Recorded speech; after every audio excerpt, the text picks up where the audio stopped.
Hi, this is Kaery with Kaery Concealed and the Active Self-Protection Extra channel. Welcome back. This is part one of a two-part series, and this topic that we're going to discuss today, this is by no means an exhaustive or thorough discussion. It's just a few points to give some background for what we're going to cover in part two. So the title of this talk is The 4 Letters and 1 Phrase That Help My Students the Most. BakerTargets.com is where I get the targets you see me shoot all the time on Active Self-Protection Extra. They ship fast, their prices are great, and they have all kinds of targets, both for competitive shooting, defensive shooting, and fun too. Check them out. Let's just make a promise to each other to be adults and be super civil and not get defensive about this. For some reason, the topic of firearm safe handling rules can be something that some people get really defensive about, and it can be like a sacred cow for some. But for me and my learners, the firearm safe handling rules, what matters the most is that they know what to do. I want any guidelines I give my students, I want them to make absolute sense to novices and even to people who never want anything to do with firearms. With over 300 million firearms in America, I think that's enough for one for every man, woman, and child. I think it's important that everyone, whether they're going to have firearms in their life or not, know how to handle firearms safely and know with confidence how to handle them safely. And it doesn't take that much, believe it or not. So I want the safe handling guidelines that I give my students, I want them to be simple and proven to be easily memorable and applicable in all situations. And I want them to be like so easily recallable that it's crazy. Kind of like an earworm we're talking here. So be prepared for that in part two. So there are a number of different organizations that have different firearm safe handling guidelines. And for some of you that have been doing this for a while, you probably know some of the organizations I'm talking about. There's one organization, I'm not going to say names because I don't want to upset anybody or offend anyone, because that's not the purpose of this at all. But there is an organization that, or a training facility that uses 4 rules, and you'll often see these on the wall at ranges and that sort of thing. And their rules usually go like this. All guns are always loaded is the very first one. And I got to be present when one of the first 3 people that were working at this training facility before it was even open to the public, I got to hear I've been able to hear 2 of them describe how it went and what it was like. And apparently this first one, all guns are always loaded, or treat all guns like they're always loaded, is the first and primary guideline that they had. And they had that for the first couple weeks that the facility was open. And then the way the story goes and the way it was told while I was present is that after those first couple weeks that they were open, the leader came, or the organizer came back and said, hey, here's 2 more rules that I need you to paint on the side of the building. And these 2 rules are for the folks that won't follow the first one. So I think they evolved is what the whole point of that is. But anyway, so the first one is treat all guns like they're loaded. For my students, and for me when I first started, that was hard and confusing for me because all guns aren't always loaded. As a matter of fact, I understand when people say, well, treat them all like that. I get that. For me, what was confusing is that the striker-fired pistol that I need to press the trigger on to field strip so I can clean it, if I treat it like it's loaded, I wouldn't press the trigger on it in my home. I would never take that risk, right?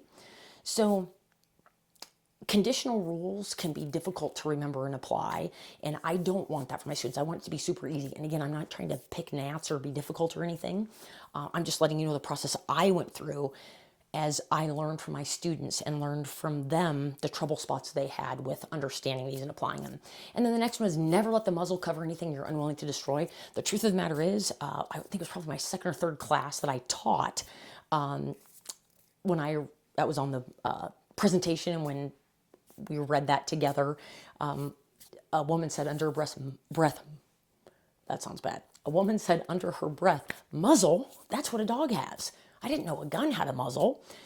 And then I think she thought about it for a little bit and probably figured out. But the point is, I don't want anybody, him or her, or anybody to have to think about it in order for them to make sense, the safe handling rules to make sense.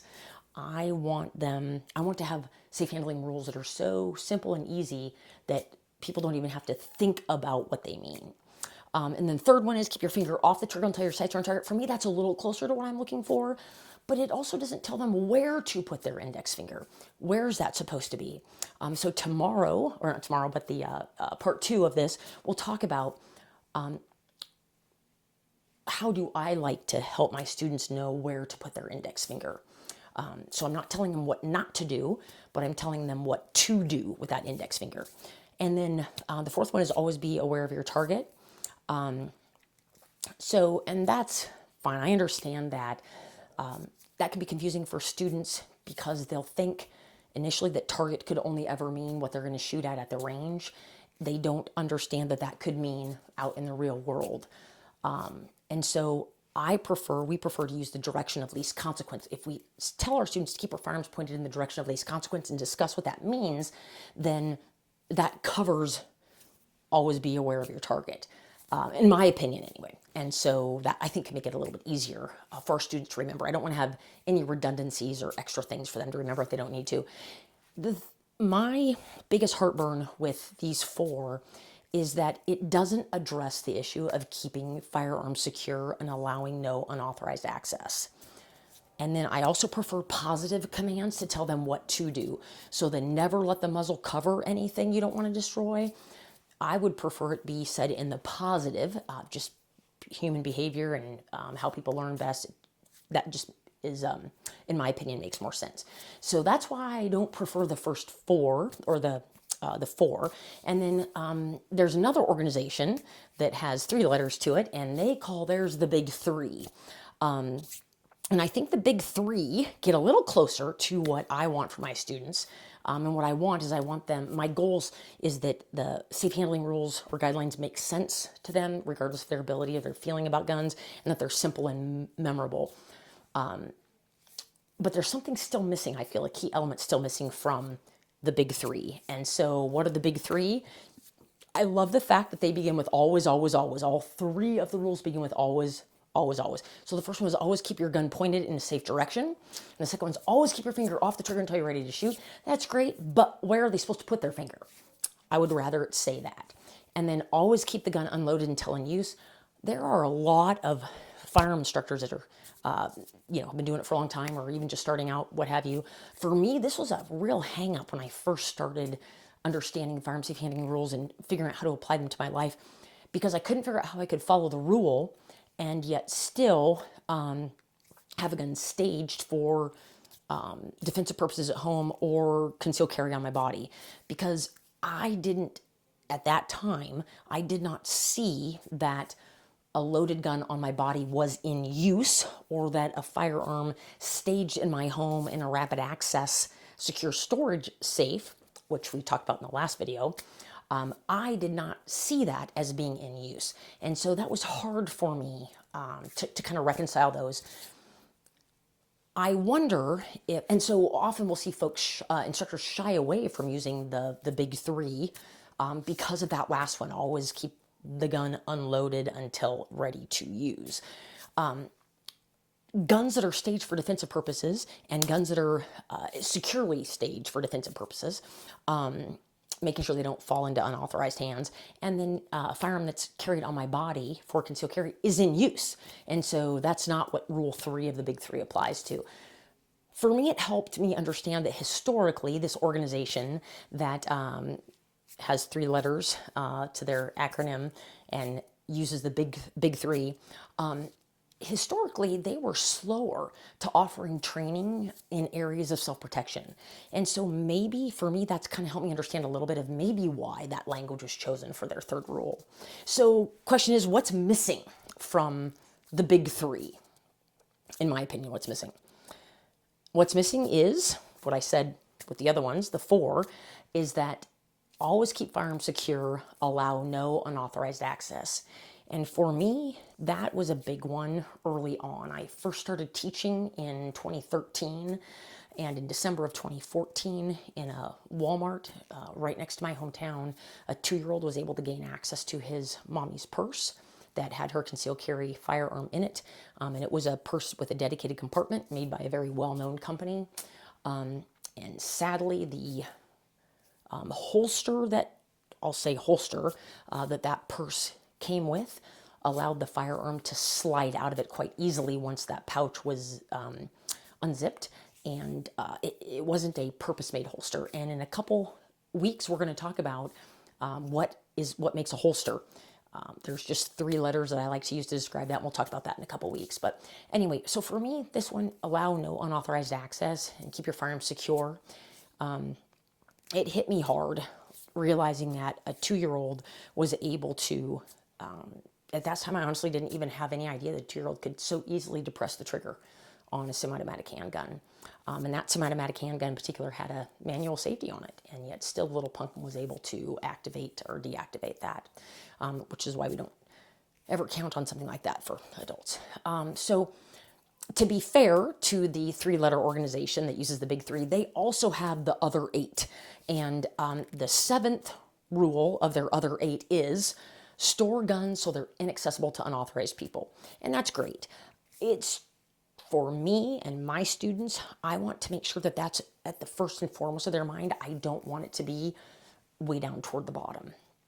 And so I'm glad they include it, but I want it to be an integral part of what my students have memorized. So to be fair, I'll let you know what the other 8 are. Know the target and what's beyond it. Know how to use a gun safely. Be sure the gun is safe to operate. Use only the correct ammo. Eye and ear protection, wear that. Don't use alcohol or drugs before and during shooting. Store guns so they're inaccessible to unauthorized individuals. And be aware that certain types of guns and shooting activities require additional safety rules or procedures. So that's a total of 10 rules if we do the big 3 and, no, I can't math, and I homeschool my kids. Sorry, that's 11 rules. But that's too much for me to expect my students to know, to radically know, and to be able to radically apply from the very first time they leave their very first firearm class with me. And so another issue that complicates this for me in trying to figure out the best way to communicate the safe handling guidelines for my students is the understanding I've developed from the expert witness work that I've done. And that's understanding that it's the extreme lack of standardization within the firearm design industry that's extremely confusing enough. And because that's confusing, I don't want to add confusion to it. I'll give you an example of the confusion. So there are 2 firearms made by the exact same manufacturer, both semi-automatic pistols, and I'm going to show them to you now. And the safety levers, so this is a semi-automatic handgun, and with this gun, when the manual safety lever here, when it's in the up position, that's the fire position. So this is the fire position right here. The exact same manufacturer with another semi-automatic handgun, the up position is the safe position. So down is fire and up is safe. So you have 2 semi-automatic handguns from the exact same manufacturer, and the position of the manual safety is the complete opposite from each other. Not that we ever rely on the manual safety to keep us safe, but it's important to realize that Hendrick, Paradis, and Hornick explain in their book, Human Factors, Issues in Handgun Safety and Forensics, they explain that the lack of standardization in pistol design is the leading contributor to the term they use of inadvertent discharges. So I understand that I can't change manufacturer practices, but I can do my best, my utmost to make sure that I introduce my learners to a language and a safe handling system that is memorable and universally applicable. And that's why I asked my kids years ago, who, by the way, I had the pleasure of carting to music lessons for decades. We have 7 children, and they all, and many of them still continue to take music lessons. Only 2 of them are grown and out of the home. But they take guitar, violin, mandolin, piano, all kinds of music lessons for decades. And so I asked them if they'd help me write a song to help my students remember the firearm safe handling rules. So next week, come back for part 2, where you'll see the world premiere of the firearm safe handling song. But spoiler alert, my kids didn't write it, unfortunately. But let's end with this, part one with this. To me, what matters most is this. Whether or not you're an instructor, like Mr. Masada Ayub says, if you take people to the range and introduce them to shooting or show people how to shoot the first time, and often what happens if you take your first class or if folks find out that you're interested in learning how to handle firearms safely or using them for personal protection or shooting in competitions or that sort of thing, people are going to see you as a go-to resource. And Mr. Moss explains that in his Mag 40 class very clearly. My question to you is, you're going to be seen as someone who is willing to help people. Do you have a radically simple and memorable, proven, tested way, a language to help explain safe handling to people? And can you readily and memorably communicate that at a moment's notice? That's what I want for me. I want to have that for my students. I want my students to walk out of the very first class they ever have with me, many of them having never, ever touched a handgun or long gun, having no experience at all. I want them to leave that first class, that first 4-hour class, and know without question what the safe handling guidelines are.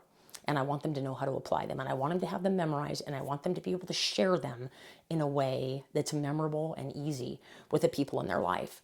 So if you don't have something like that, come back next week and check out. I'm not saying the world premiere is going to be great or fancy or anything, because it isn't. It's going to be a little goofy and we're going to have a little fun.